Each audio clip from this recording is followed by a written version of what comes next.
Tara, mayroon tayong bisita, mga idolo natin yan, galing pa ng ano yan, Ilayang Kawit. Yan, magapataki daw ng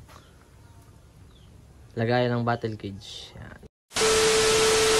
At iyon mga idolo, magandang araw at for today's video ay ayan na nga ni, kita mo naman yan, elves na kulay violet.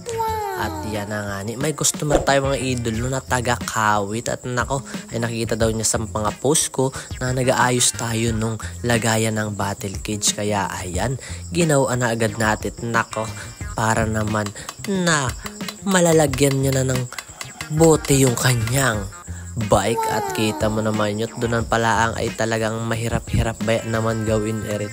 Nako ay talagang matrabaho, kaya ayan, pinalo at pinalo ng pinalo ay doon sa mga palagay dyan ng battle cage holder. Ay nako, ay puntahin na din ni Baya naman, PM mo na lang ako. Nako ay baka matsimpuhan mo wala ako sa bahay. Ay nako naman, ay kainaman. At shoutout sa mga idolo natin dyan na patuloy na sumusuporta at sumusubaybay sa mga uploads natin. Ay nako, ay shoutout mga idolo at ingat kayo palagi dyan.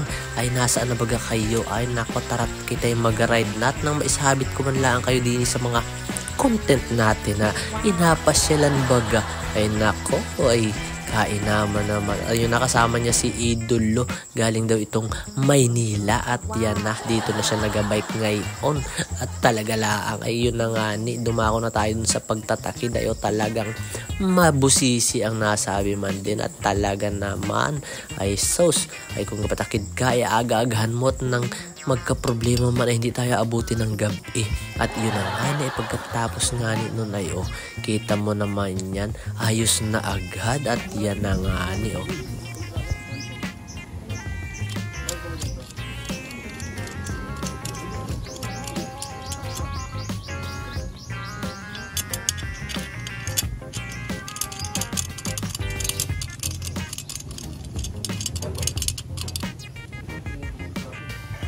At pagkatapos nga ni mga idolo, ayan na, parang nag-decide si idol na parang mabili ata ng bottom bracket at nagatunog daw yung kanyang bottom bracket. Ay sabi ko, nako, baka yun ay kulang lamang sa ripak at nasubrahan ng pagligo. At ayun, ay ang binili na laang ay yung aking battle cage. Ay kita mo naman niya, talagang pinalitan na yung kanyang battle cage. At nako, ay pangit na raw ang kulay nung kanyang dati. Ay binigay na lado sa kasama niya kay Idolo. At nako, talagang iri ang siklista. Sabi lang ay panay ang bigayan.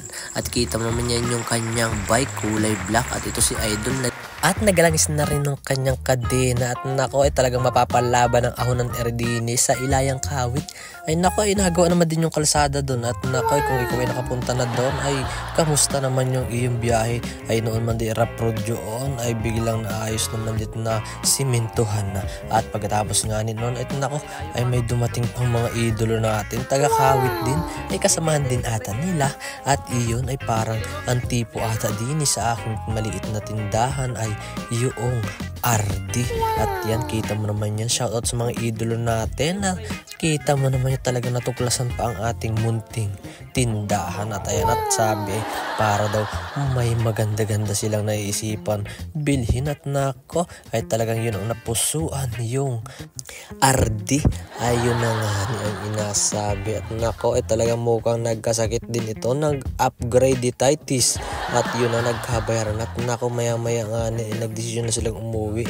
Ay maraming salamat sa inyo mga idolo at ingat kayo palagi. At huwag nyo rin kalimutang i-like, share, subscribe nyo rin channel ko mga idolo. Maraming salamat. Bye-bye!